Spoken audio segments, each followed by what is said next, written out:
question is, do we have free will, or is everything predetermined?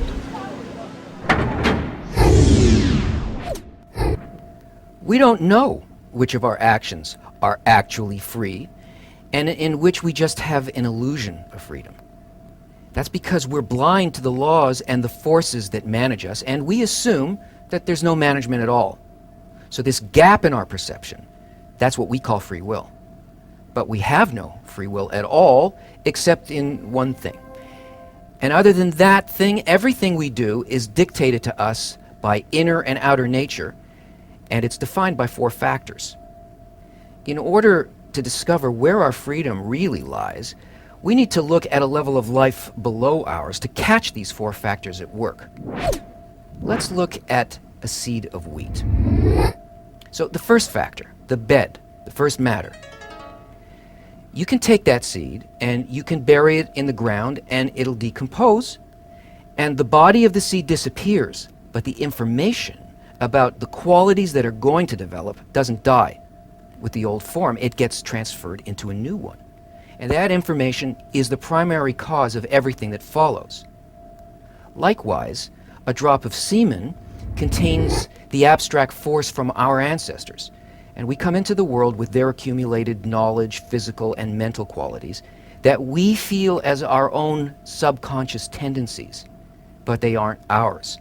They're installed in us, and we can't choose or change them in any way. The second factor, the cause and effect that stem from itself.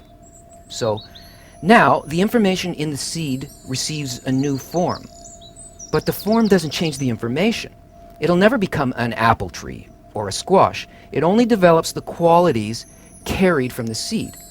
And the only change that can happen is in quality or in quantity, but it can only grow as a stalk of wheat.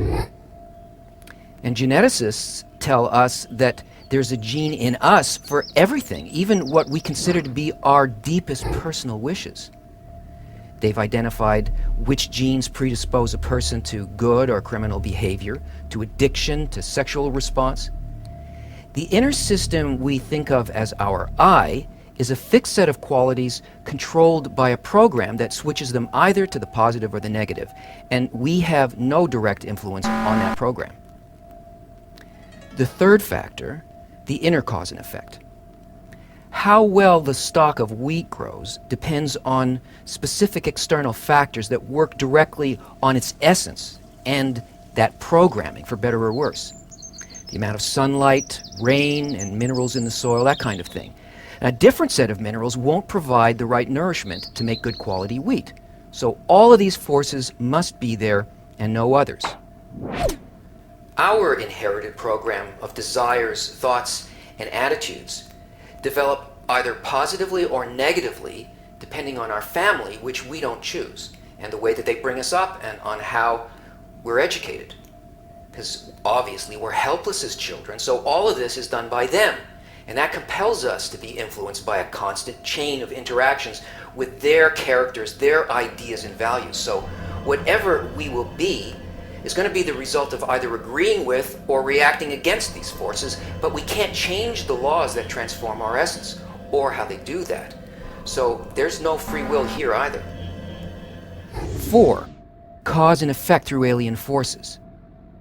These are environmental forces that, unlike rain and minerals, they don't have any direct connection with the wheat. These are forces like hail or passing animals or nearby plants, and they influence all of the other 3 factors as a whole.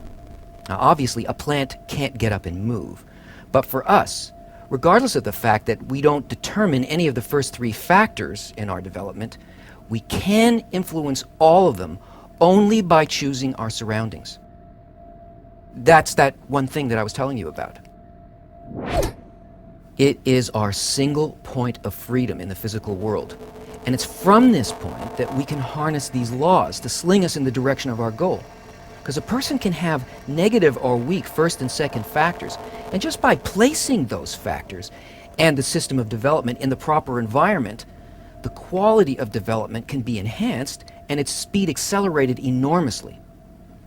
The worth of our life is judged only by this, because once having chosen an environment, all of these laws kick in again.